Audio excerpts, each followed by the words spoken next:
Thank you for tuning in again. It's not hard to understand why there's an urgency across the nation to address women's health services and specifically abortion. On this National Nurses Week, it's more important than ever to recognize the selfless work nurses do, especially when some states want to put them at risk of punishment or at the center of lawsuits for performing abortions. That's why Montgomery County is stepping up its effort to help. I've asked the County Council to set aside $1 million in supplemental allocation money to increase access to maternal health, family planning, and abortion services in Montgomery County. We want to make it easier to train new medical professionals, expand operations to help with increased demand, and help medical offices and professionals meet any kind of legal challenge they'd face by doing their job. On the COVID front, we're seeing new cases continue to add up in our community. There are now more than 200 cases per 100,000 residents in Montgomery County. That rate remains below both the state average and those of our neighboring counties. The test positivity rate is just below 5%, but it's up from last week again. Health professionals want to drive home the point that it's important to stay up to date on your vaccines and boosters. Also, if you know you're going to be around someone who is more vulnerable to getting very ill, like the elderly or immunocompromised people, consider wearing a mask or limiting the time at large gatherings.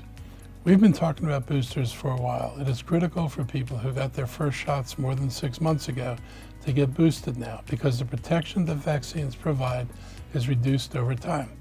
We do not yet have the vaccines that can provide protection for a full year, like the flu vaccines. So until we do get those vaccines, staying up to date with your vaccinations is the best way to protect your own health and the health of those around you.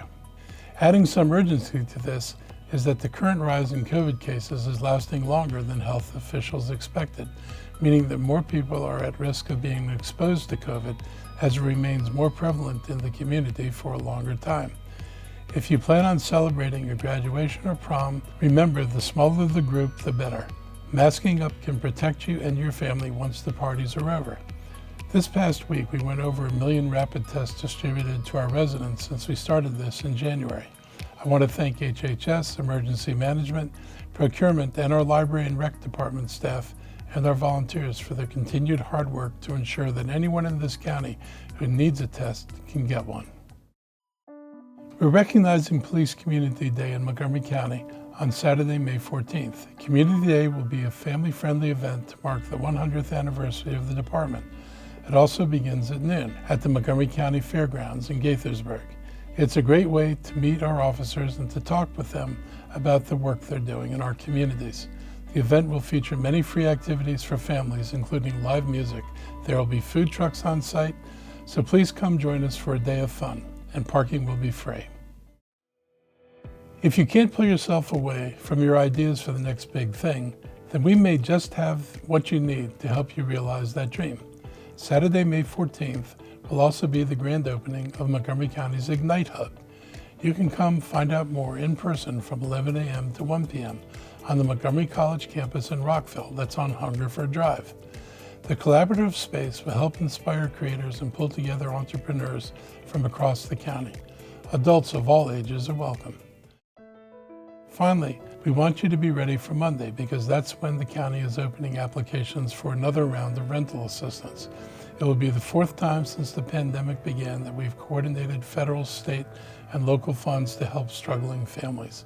The assistance is capped, and there are some citizens who still won't be able to receive this money because they make too much.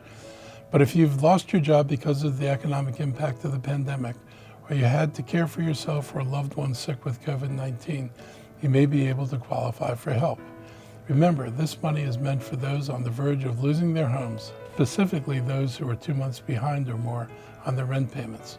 We've already helped more than 10,000 Montgomery County residents with rental assistance since we made this a priority. The county has helped coordinate $78 million in rental assistance altogether. Thank you for giving me the time to update you on what's going on in our office and around Montgomery County. Keep checking in to this page weekly for another update.